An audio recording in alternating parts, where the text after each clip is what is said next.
Hello dear friends, this is Prashant and today we are going to discuss about the third chapter of class 10th NCERT Science. So what's the name of this chapter? The name of this chapter, as you can see here, metals and non-metals. Video will be bilingual, so Hindi और English medium के जो students हैं या जो भी other competitive level के जो भी स्टूडेंट्स हैं उनको कोई दिक्कत ना हो, इसी की बात को ध्यान में रखते हुए हम लोगों ने ये वीडियो हिंदी और इंग्लिश दोनों में प्रिपेयर किया हुआ है। तो आइए देखते हैं कि इसमें क्या है इस चैप्टर में। ठीक है, आगे देखते हैं। इसमें साफ तौर पर कहा गया है, as you can see in the first line of this chapter, that about one elements are known today, है ना। अच्छा, there are more than 90 metals, 22 non-metals and a few of metalloids। ठीक है, 90 मेटल्स होते हैं, 22 नॉन मेटल हैं और कुछ मेटलॉइड्स हैं। ठीक है, मेटलॉइड्स वो होते हैं जिनमें, अब मेटल तो आप समझ रहे होंगे, नॉन मेटल समझ रहे होंगे, लेकिन मेटलॉइड, तो मेटलॉइड वो होते हैं जिनमें मेटल्स की प्रॉपर्टी और नॉन मेटल्स की भी प्रॉपर्टी, दोनों की प्रॉपर्टी अवेलेबल होती है, प्रेजेंट होती है, उपस्थित होती है, मौजूद होती है, उन्हें हम मेटलॉइड कहते हैं। ठीक है, आगे की बात करते हैं। मेटल्स की अगर बात करें तो there are a few of some examples which is given for metal, and these are a few of examples related to non metals. जैसे सोडियम हो गया, पोटेशियम हो गया ना, देख रहे हैं, अब ये सोडियम है, ये पोटेशियम है, magnesium, aluminium, calcium, iron, barium are some metals. ये सब क्या है? तो ये कुछ मेटल्स हैं। ठीक है, these are the example of metals. ठीक है, ये धातु हैं। ठीक, मेटल्स धातु, non metal अधातु।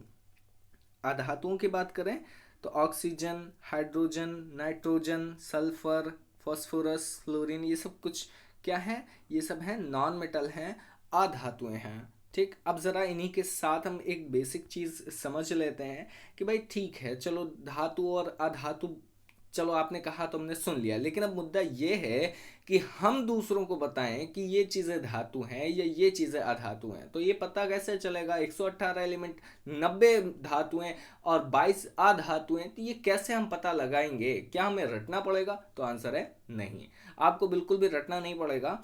There is a few of properties are given, not properties, these are physical properties. So कुछ फिजिकल प्रॉपर्टीज यानी भौतिक गुण दिए गए हैं धातुओं के, है ना। धातुओं के कुछ भौतिक गुण दिए गए हैं जिनको आपको देखना है, और इनके बाद आप समझ जाएंगे कि ये जो चीज़ें हैं, जो भी मेटल, जो भी एलिमेंट है, वो मेटल है या नॉन मेटल है। ठीक है, तो आइए ज़रा बात करते हैं। Solid at room temperature except mercury, यानी मरकरी Hg को छोड़कर कोई भी चीज रूम टेम्परेचर पर, कोई भी मेटल स्पेशली, है ना, कोई भी मेटल रूम टेम्परेचर पर, सामान्य कमरे के ताप पर, वो किस में रहता है, किस स्टेट में रहता है? सॉलिड स्टेट में रहता है। भाई आपने देखा होगा, नॉर्मली तीन ही स्टेट होते हैं, सॉलिड, लिक्विड और गैस होती है ना, ठोस, द्रव और गैस अवस्था होती है। तो वो ठोस अवस्था में रहते हैं, लेकिन उदाहरण अपवाद कौन है? तो अपवाद है Hg या मरकरी, जिसे हम हिंदी में कहते हैं पारा। ठीक है, आगे की बात करते हैं। Ductile, drawn into wires. Ductile का मतलब होता है there are the quality of ductility. अब डक्टिलिटी क्या होती है? मतलब तारत्व की क्षमता कह सकते हैं, जिनको खींचकर या पीट कर एक तार के रूप में बनाया जा सकता हो। ठीक है, उनमें मेटेलिक प्रॉपर्टी होती है, ऐसी चीजें, ऐसे एलिमेंट जिनको हम खींच कर लंबा कर सकते हैं। ठीक, और या पीट कर हम लंबा कर सकते हैं। ठीक है, जिनमें पीट कर लंबा करके तार बनाने की जो क्वालिटी होती है उसे हम तारत्व तो कहते हैं, डक्टिलिटी कहते हैं। अब बात करते हैं मेलिएबल। अब मेलिएबल क्या होता है? तो इजीली आपको दिया गया है, बीटन इनटू थिन शीट, जिनको पीट पीट कर थिन शीट बना दी जाए। जैसे मान लिया आपके पास एक छोटा सा टुकड़ा हो, ठीक, और उस टुकड़े को आप पीटेंगे तो क्या होगा? जितना आप उस पर जोर से पीटेंगे वो उतना ही थोड़ा थोड़ा पिचकता जाएगा और एक टाइम ऐसा आएगा कि वो एक शीट के रूप में कन्वर्ट हो जाएगा, वो एक टुकड़ा एक शीट के रूप में कन्वर्ट हो जाएगा। जैसे फॉर एग्जांपल मान लिया आपने एक एग्जांपल लेना है, तो एक काम करिए, कहीं वैसे ये बहुत ही ज़्यादा रिस्कफुल हो सकता है, चुपचाप से एक सिक्का ले लीजिए, ठीक, और जब ट्रेन की पटरी पर रख दीजिए और उस पर से वर्किंग ट्रॉली गुजार दीजिए। ट्रेन गुजारने के लिए नहीं कह रहे हैं, हालांकि ट्रेन भी गुजर सकती है तो इसमें कोई बड़ी बात नहीं है, लेकिन हाँ वो ज़्यादा रिस्कफुल होगा। ट्रॉली गुजार दीजिए, तो ट्रॉली कौन सी, जो रेलवे डिपार्टमेंट की टेस्टिंग ट्रॉली होती है जिस पर जेई और ये सब काम करते हैं, है ना, वो ट्रॉली अगर भी गुजर जाएगी उस कॉइन पर, सिक्के पर, तो भी उस सिक्के का जो शेप है वो शेप कहीं ना कहीं चेंज हो जाएगा। क्यों? क्योंकि उसके ऊपर एक फिक्स्ड अमाउंट से ज़्यादा का प्रेशर पड़ा है। ठीक है, अच्छा, खैर अब आगे की बात करते हैं। वैसे ट्रेन गुजरेगी तो आपको उसका शेप इजीली बता देंगे कि अरे ये राउंड शेप में था, ओवल शेप में कन्वर्ट हो गया है ना। क्यों? क्योंकि वो क्या था, वो मेटल था। ठीक, ऐसा जो होता है ना, ऐसा सिर्फ मेटलिक चीज़ों में होता है या ऐसे एलिमेंट में होता है जो मेटल्स में मेटल होते हैं। अच्छा, सोनोरस, सोनोरस का मतलब है जिनमें ध्वनि उत्पन्न हो। ठीक, मान ली आपने देखा होगा ना तावा, ठीक है, घर पे रोटियां बनती होंगी, कढ़ाई होगी, है ना, या आपके घर में कुछ बॉक्सेस होंगे, है ना, उनके सारी चीज़ों पे, अच्छा कुछ नहीं है, इन्वर्टर है, इन्वर्टर को ऊपर से आप थोड़ा सा एक दो बार टच करेंगे, जोर से मारेंगे, तो उसमें से कुछ आवाज आएगी, है ना। क्यों? क्योंकि वो मेटल है। ठीक है, तो ये ध्वनि उत्पन्न करने की क्षमता होती है। लश्चरस, अब लश्चरस क्या होता है? लश्चरस का मतलब है उनमें अपनी एक चमक होती है। ठीक, अब ये कैसे प्रूफ करेंगे कि उनमें अपनी एक चमक है? तो आपको इसके लिए दो काम मतलब दो चीजें लेनी है। ठीक, एक आपको अपना पेन लेना है या पेंसिल लेना है जो मतलब यूज में ना आए या जो वेस्ट हो। जो मैं ये नहीं कहता कि आप अपनी नई चीज़ों को ख़राब करें, तो ऐसी चीज़ लें जैसे मान लिया पेन है वो ख़राब हो चुका है और रिफिल नहीं किया जा सकता उसको, तो आप वो पेन ले लीजिए। ठीक है, यूज़ एंड थ्रो वाला पेन, आप जिनको यूज़ कर चुके हो, जिनकी इंक ख़त्म हो चुकी हो, वो पेन ले लीजिए। दूसरा, आप एक छोटी आयरन नेल ले लीजिए। ठीक, अब आयरन नेल लेने के बाद उस पे जो है कुछ पेंट वगैरह कुछ कर दीजिए, या मान लिया वो उसको पानी छिड़क कर रख दीजिए, 4-5 दिन बाद या एक हफ्ते बाद उसमें जंग लग जाएगी, या जंग लगा हुआ कोई आयरन नेल ही ले लीजिए पहले से, और उसके बाद दोनों को किसी सरफेस पर घिसना चालू कर दीजिए। सरफेस मिट्टी नहीं होना चाहिए, सॉलिड होना चाहिए, कुछ थोड़ा सा, जैसे ईंट हो गई, है ना, या फर्श हो गई, ठीक, या किसी लोहे के टुकड़े पर हो गया, है ना, या कोई और पत्थर हो गया, उस पर घिसना चालू कर दीजिए। और जब घिसेंगे ना तो आपको पता लगेगा कि किसमें चमक है और किसमें चमक नहीं है। तो जिसमें चमक है वो क्या है? मेटल है। वो क्या है? मेटल है। ठीक, और जिसमें चमक नहीं है वो मेटल नहीं है। ठीक, याद रखिएगा। और पेन में आपको चमक नहीं दिखेगी तो वो नॉन मेटल है, और जिसमें चमक दिखेगी वो मेटल है। समझ में आ रही बात? आयरन नेल में आपको मेटल की प्रॉपर्टी मिलती है क्योंकि वो आयरन से बना है और आयरन होता है मेटल। ठीक है, अच्छा, अब आगे की बात करते हैं। ये जो पहला पॉइंट दिया है फिजिक, अच्छा इसको रोकते हैं थोड़ी देर के लिए, अभी इसमें और भी चीज़ें हैं थोड़ी सी, वो डिस्कस कर लेते हैं, फिर आगे की बात हम आपको बताते हैं जो बताने जा रहे थे। These have high melting point.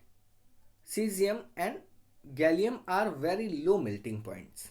ठीक, तो मेटल्स जितने भी होते हैं उनका मेल्टिंग पॉइंट, गलनांक, जिस पर वो गल जाए, ठीक, वो बहुत ही हाई होता है। क्या होता है? बहुत ही ज़्यादा हाई होता है। क्या हाई होता है? मेल्टिंग पॉइंट, यहाँ लिखा हुआ है मेल्टिंग पॉइंट, तो मेल्टिंग पॉइंट बहुत ही ज़्यादा होता है। ठीक, लेकिन सीजियम और गैलियम ये दो एक्सेप्शंस हैं जिनका मेल्टिंग पॉइंट जो है, मेल्टिंग पॉइंट बहुत लो होता है। समझ में आ रही बात? अब आगे की बात करते हैं। Generally good conductor of heat and electricity. भाई मेटल्स गुड कंडक्टर, अब गुड कंडक्टर क्या होता है? ऐसी चीज जो किसी के फ्लो को चालू कर दे। तो वो गुड कंडक्टर कहलाती है। कंडक्टर का स्पेशली मीन कहाँ से लगाया जाता है, मतलब कहाँ से लगाया जाता है, अगर इसकी बात करें तो हम यहाँ पर देख रहे हैं ना, हीट एंड इलेक्ट्रिसिटी। ठीक, तो जब भी हीट एंड इलेक्ट्रिसिटी का फ्लो किसी चीज में अच्छे से हो तो आप समझ जाइएगा कि वहां क्या है, वो क्या है, वो मेटल है, वो मेटल है। ठीक है, वो एलिमेंट हमारा क्या है, वो किन चीज के एलिमेंट से बना है, तो वो किससे बना है, हमारा मेटल, या हाँ मेटल से ही बना है। ठीक है। अच्छा, अब एक और बात, एक्सेप्शन इसमें भी है। जैसे ऊपर वाले में देखा था ना, एक्सेप्शन मेल्टिंग पॉइंट सभी जो धातुएं होती हैं, सभी जो मेटल्स होते हैं उनके हाई होते हैं, लेकिन उनमें एक्सेप्शन क्या रहा, सीजियम और गैलियम। यहाँ गुड कंडक्टर के केस में भी एक एक्सेप्शन है। हीट के और इलेक्ट्रिसिटी के गुड कंडक्टर में भी एक एक्सेप्शन है। मेटल्स होते हैं लेकिन lead and mercury, lead and mercury, ठीक है, लेड एंड मरकरी, ठीक, पीबी एंड एच जी, ठीक, these are the exception of this term. यानी कि लेड में, लेड को शीशा बोलते हैं हिंदी में, और ये जो एच जी लिखा हुआ इसको पारा बोलते हैं। क्या बोलते हैं, पारा। ठीक, तो ये शीशा और ये पारा जो है, ये है तो धातु, लेकिन ये एक अच्छे कंडक्टर नहीं है, ये बैड कंडक्टर्स हैं।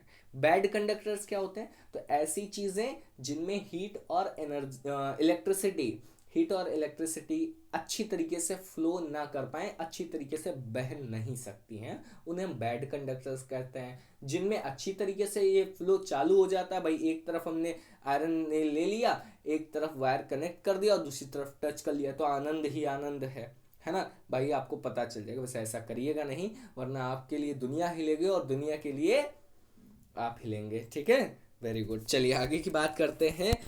अब यहाँ एक और बात देखते हैं, which are comparatively poor conductors. ये तो मैंने आपको बताया, पुअर कंडक्टर्स या bad conductors. Silver and copper are best conductors. ठीक, कॉपर आपने देखा होगा ना, पंखा वगैरह आता है तो लोग पूछते हैं कि भाई कौन सी वायरिंग का चाहिए, है ना, कॉपर वायरिंग का या एल्यूमिनियम वायरिंग का, तो लोग ज़्यादा प्रेफर करते हैं कॉपर वायरिंग का। क्यों, क्योंकि कॉपर वायरिंग क्या, कॉपर क्या होता है, गुड कंडक्टर या बेस्ट कंडक्टर होता है। मतलब जितने भी मेटल्स होते हैं उनमें सबसे अच्छा कंडक्टर कौन है, कॉपर। कौन है, कॉपर और सिल्वर। ठीक है, कॉपर, सी यू एंड ए जी, ठीक है, सी यू एंड ए जी। ठीक, आगे की बात करते हैं। हैव हाई डेंसिटी, इनकी डेंसिटी बहुत ज़्यादा होती है। Sodium and potassium can be cut with knife, they have low density. ठीक, एक बात याद रखिएगा, डेंसिटी का मतलब होता है घनत्व। ठीक, इनका घनत्व जितना ज़्यादा हो, मतलब बहुत ज़्यादा होता है, एकदम हार्ड होता है, ये आसानी से कटते नहीं है। जैसे आपने देखा होगा, आयरन रॉड है, आयरन रॉड यानी लोहे का सरिया, उसको काटने के लिए कितनी बार आरी चलानी पड़ती है। ठीक, अगर उतनी ही देर आरी हम चला दे तो एक नॉर्मल पेड़ भी उतनी देर में साफ किया जा सकता है, जितनी देर में 4 आरी हम काटेंगे उतनी देर में एक बड़ा सा पेड़ हम काट सकते हैं, एक अच्छा खासा मोटा पेड़ काट सकते हैं, जितनी देर में हम एक 4-5 आयरन रॉड कट करते हैं। ठीक है, 4-5 लोहे का सरिया जितनी देर में हम कट करेंगे उतनी देर में तो हम एक पेड़ तो काट ही सकते हैं। ठीक, तो ये फ़र्क आपने देखा। अब यहाँ एक छोटी सी बात और, कि इसमें भी एक एक्सेप्शन है, एक नहीं एक्चुअली दो हैं। सोडियम, और सोडियम मतलब Na, और पोटेशियम, पोटेशियम मतलब K। ठीक, can be cut with knife, they have lower density. इन दोनों की जो है डेंसिटी क्या होती है, कम होती है। इतनी कम होती है कि ये दोनों बड़े प्यार से जो है चाकू से भी काटे जा सकते हैं, लेकिन बाकी सब कट तो चाकू से जाएंगे लेकिन काफ़ी टाइम के बाद कटेंगे। ठीक है, बहुत ही ज़्यादा टाइम लगेगा। खैर, आगे बढ़ते हैं। अब बात करते हैं physical properties of non metals. तो पहला पॉइंट देखते हैं, अक्योर एज सॉलिड और गैस। या तो ये सॉलिड में पाए जाएंगे और हो सकता है कि ये गैस में भी हो। हो नहीं सकता, ये होते हैं। ठीक, ये या तो सॉलिड में होंगे या फिर गैसियस स्टेज में होंगे। ठीक, अच्छा, लेकिन इसका एक एक्सेप्शन है। ठीक, और एक्सेप्शन क्या है? ब्रोमीन। ठीक है, ब्रोमीन क्या है? लिक्विड में पाया जाता है और ये नॉन मेटल है। ठीक, लिक्विड में पाए जाने वाला नॉन मेटल कौन? ब्रोमीन। ब्रोमीन लिक्विड में पाया जाने वाला नॉन मेटल। ब्रोमीन लिक्विड में पाया जाने वाला नॉन मेटल। आप एक बार बोलिए, लिक्विड में पाया जाने वाला नॉन मेटल ब्रोमीन, लिक्विड में पाया जाने वाला non metal bromine. Bromine non metal है, लेकिन कैसा? लिक्विड स्टेट में पाया जाने वाला। ठीक है, यहां लिखा हुआ है। आगे की बात करते हैं। सेकंड पॉइंट यह दिया गया है, generally bad conductors of heat and electricity. Simple, metal good conductor, और ये जो हमारे नॉन मेटल हैं, अधातुएं हैं, वो बैड कंडक्टर होती है। कोई बात नहीं, अभी हम लोगों ने आयरन नेल का एक एग्जांपल लिया था, उसमें कहा गया था कि जो है आयरन नेल पर आप थोड़ा सा, जब एक तरफ इलेक्ट्रिक वायर कनेक्ट करके सप्लाई चालू करेंगे और दूसरी तरफ टच करेंगे तो आपको बहुत तेज क्या, एक प्यारा सा आनंद होगा, इतना प्यारा कि मज़ा आ जाएगा आपको, है ना। कभी आपको शौक लगा होगा तो आपको एहसास होगा कि कितना आनंद आता है ना। लेकिन ये आनंद आपको तब नहीं मिलेगा जब आप एक वुड का यूज़ करेंगे, लकड़ी के टुकड़े का यूज़ करेंगे। ठीक है, बिल्कुल भी ऐसा आनंद नहीं मिलेगा। ग्रेफाइट की बात करते हैं, यहाँ एक exception. Graphite a natural form of carbon, natural form of carbon होता है ग्रेफाइट, लेकिन ये गुड कंडक्टर होता है और ये नॉन मेटल होता है। क्या होता है? Non metal. ठीक है, नॉन मेटल। ठीक, कौन? ग्रेफाइट। पेंसिल देखिए ना, पेंसिल के अंदर जो नुकीली सी नोक होती है ना, वो जो है वो रॉड होती है। वो कौन सी रॉड? हाँ, कौन सी रॉड? Graphite rod. ठीक है, काले कलर की होती है ना, वही जिससे हम लोग लिखने का यूज़ करते हैं। आगे देखते हैं, नॉन सोनोरस। नॉन सोनोरस का मतलब इनमें आवाज़ उत्पन्न करने की क्षमता नहीं होती। लकड़ी है, उसको पीटेंगे तो एक अजीब सी थाप आएगी जो कि हमारे हाथ से चोट करने की वजह से आएगी, है ना। एक सोनोरस अपनी एक आवाज़ क्रिएट करने की क्षमता नहीं होती, जैसे मेटल्स में होती, जैसे धातुओं में होती है। धातुओं में अलग आवाज़ होती है और लकड़ी या इस तरीके की अधातुओं में आवाज़, अपनी आवाज़ उत्पन्न करने की कोई भी क्षमता नहीं होती। अब जैसे ऑक्सीजन है भाई, ऑक्सीजन तो गैसियस स्टेट में पाया जाता है ना। ऑक्सीजन किस में पाया जाता है? Oxygen can be found in gaseous state. अब क्या ऑक्सीजन पर हम मारें तो क्या आवाज़ होगी? नहीं होगी, सिंपल सी बात। क्यों? क्योंकि ऑक्सीजन क्या है? ऑक्सीजन क्या है? नॉन मेटल है भाई। और क्या है? अधातु है ऑक्सीजन। चलिए अब आगे की बात करते हैं, कुछ और प्रॉपर्टीज यहाँ है। नॉन लश्चर्स। कौन नॉन लश्चर? मतलब नॉन लश्चर, लश्चर का मतलब चमक और नॉन मतलब नहीं, तो इनमें चमक नहीं होती। लेकिन इसका भी एक एक्सेप्शन है, iodine. Iodine has lustre. Iodine में क्या होती है? चमक होती है, अपनी एक अलग चमक होती है। ठीक, तो आयोडीन दुनिया का जो है एक ऐसा नॉन मेटल है जिसमें अपनी एक चमक पाई जाती है। ठीक है, अच्छा, अब आगे की बात करते हैं। तो आगे अगर देखा जाए तो यहाँ पर दिया है, metals form basic oxides like magnesium oxide, while non-metals form acidic oxide as in acid rain। समझ में आ रही बात? देखो, सुनो, ज़रा ध्यान से सुनिएगा। मेटल जितने भी हैं वो बेसिकली ऑक्साइड, उनका मेटल का जो ऑक्साइड है वो क्या होता है? क्षारीय होता है, बेसिक होता है। ठीक है, प्रकृति में। यानी मेटल से जितने भी ऑक्साइड हम, जैसे मान लिया हमारे पास, अभी हम लोगों ने देखा था, copper is a best good conductor. ठीक, best conductor, not best good, it is best conductor. Copper is best conductor, मतलब कॉपर क्या है? तो कॉपर है हमारा मेटल। तो जब भी हम कॉपर की अभिक्रिया 2Cu plus O2, it gives out to 2CuO। Understand? अब ये देखो, कॉपर ऑक्साइड बना। ये कॉपर ऑक्साइड का जो नेचर होगा ना, वो नेचर होगा बेसिक। क्या होगा? बेसिक। ये क्षार है, या इसकी प्रकृति कैसी होगी, क्षारीय होगी। समझ में आ रही बात?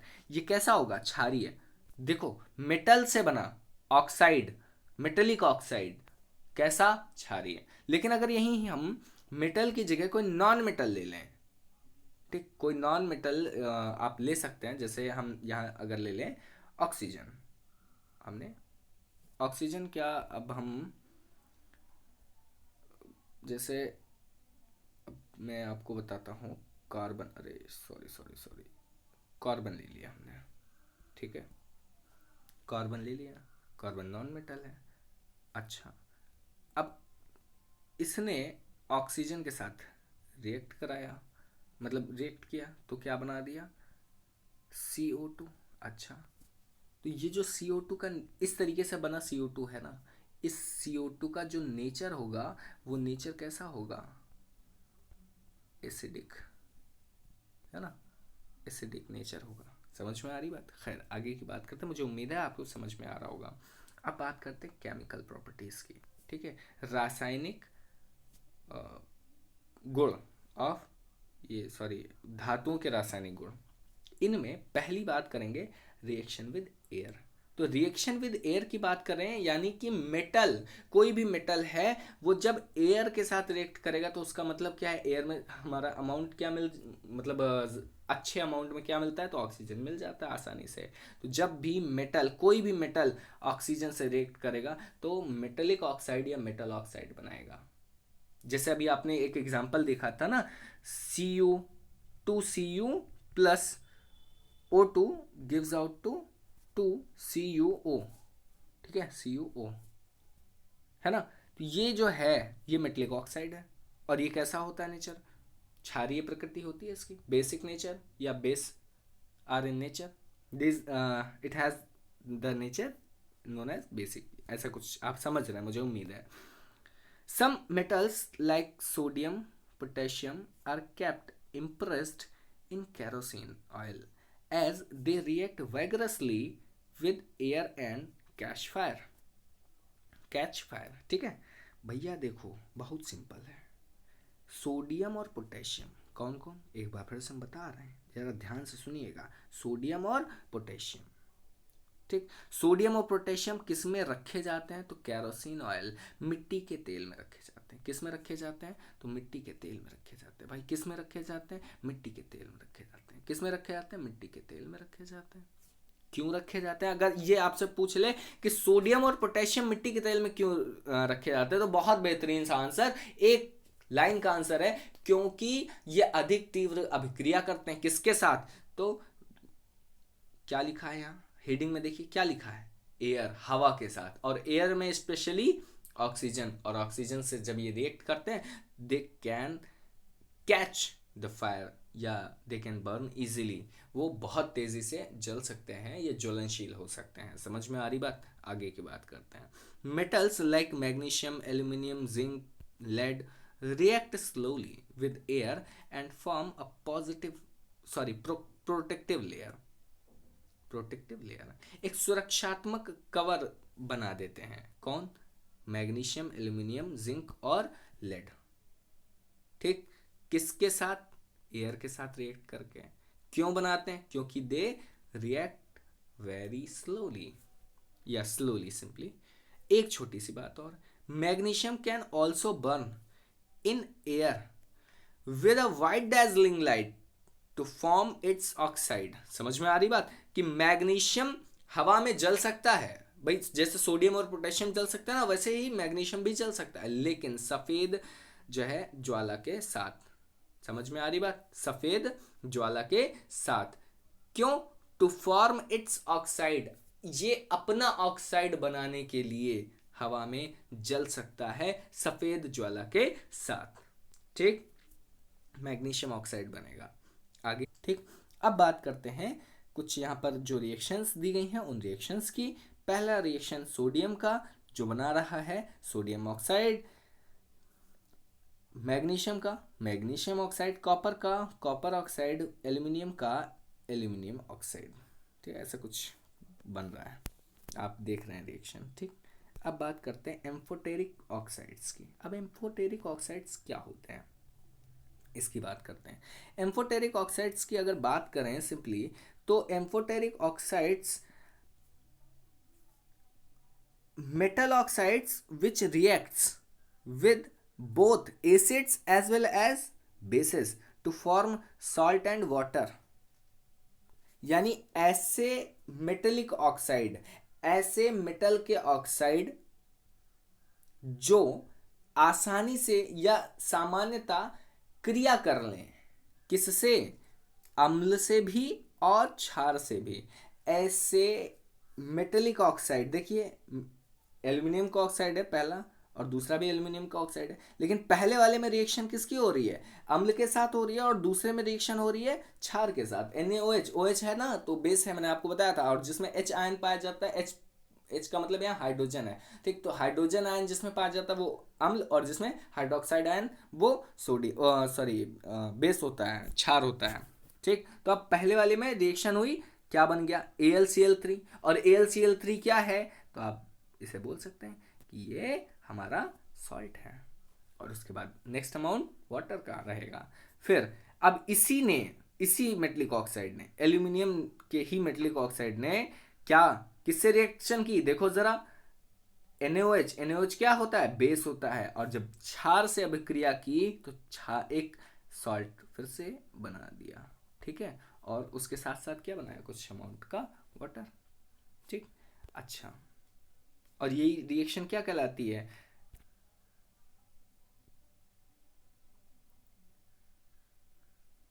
अच्छा, चलिए अब आगे बढ़ते हैं। आगे हमारे पास यहाँ पर चीज़ें देखने को मिल रही हैं। Reaction with water. अब रिएक्शन विद वाटर, मेटल की रिएक्शंस के बारे में कुछ बात की जा रही है। वाटर की बात करेंगे तो 3 केस आएंगे। पहला हॉट वाटर, गर्म पानी के साथ। दूसरा कोल्ड वाटर, ठंडे पानी के साथ। और तीसरा रिएक्ट विद स्टीम ओनली, केवल भाप के साथ, ठीक है। ये 3 टर्म की बात होगी, समझ में आ रही बात? तो जैसे यहां पर जब मैग्नीशियम रिएक्ट करेगा गर्म पानी के साथ तो क्या देगा? सोडियम मान लिया ठंडे पानी के साथ रिएक्शन कर गया तो क्या देगा? और मान लिया आयरन और एल्यूमिनियम केवल भाप के साथ अगर अब क्रिया करता है तो क्या देता है? तो आइए ज़रा यहाँ देखते हैं। तो देखने का सिर्फ इतना ही है। देखो भाई, यहाँ सोडियम वाटर के साथ रिएक्ट करेगा, सोडियम ऑक्साइड बनाएगा और हाइड्रोजन गैस बनाएगा। पोटेशियम रिएक्ट करेगा तो पोटेशियम भी वाटर के साथ रिएक्ट करने पर पोटेशियम हाइड्रोक्साइड और हाइड्रोजन गैस बनाएगा। कैल्शियम रिएक्ट करेगा वाटर के साथ तो कैल्शियम हाइड्रोक्साइड और हाइड्रोजन गैस बनाएगा। और मैग्नीशियम रिएक्ट करेगा वाटर के साथ तो मैग्नीशियम हाइड्रोक्साइड और वाटर बनाए हाइड्रोजन गैस बनाएगा। लेकिन ध्यान से सुनिए, लेकिन in the case of calcium and magnesium, the metal starts floating due to bubbles of hydrogen gas sticking to its surface। समझ में आ रही बात? ये क्या होते हैं? तैरना शुरू कर देते हैं। किस पर? किसके कारण? तो बबल्स ऑफ हाइड्रोजन के कारण, ठीक है, या bubbles of hydrogen gas sticking to its surface के कारण, ठीक है। एल्यूमिनियम रिएक्ट करेगा वाटर के साथ, ये भी एक सॉल्ट, वो जो है, हाँ, एक मेटलिक ऑक्साइड दे रहा है, और ये वो हाइड्रोजन गैस रिलीज करेगा। उसी तरीके का हमारा आयरन है। आयरन अपना एक जो है ऑक्साइड बनाएगा, मेटलिक ऑक्साइड, और उसके साथ साथ हाइड्रोजन गैस रिलीज कर देगा, ठीक। अच्छा, खैर, तो आपने देखा कि अभी तक कैसे कैसे रिएक्शंस हुए हैं। तो आज के लिए इस वीडियो को यहीं रोकते हैं। ये चैप्टर 3 का फर्स्ट पार्ट था, और मुझे उम्मीद है कि आपको समझ में आया होगा। अगर आपको समझ में नहीं आता है तो आप अपनी प्रॉब्लम्स को हमारे साथ शेयर करिएगा। We will try to solve your problems. Okay, till then I am Prashant signing off. Stay safe and keep मुस्कुराना। हंसते रहिए, मुस्कुराते रहिए, और बाकी की चीज़ों के लिए मिलते हैं हम अपनी नेक्स्ट वीडियो में। Till then see you, bye bye, take care, love you.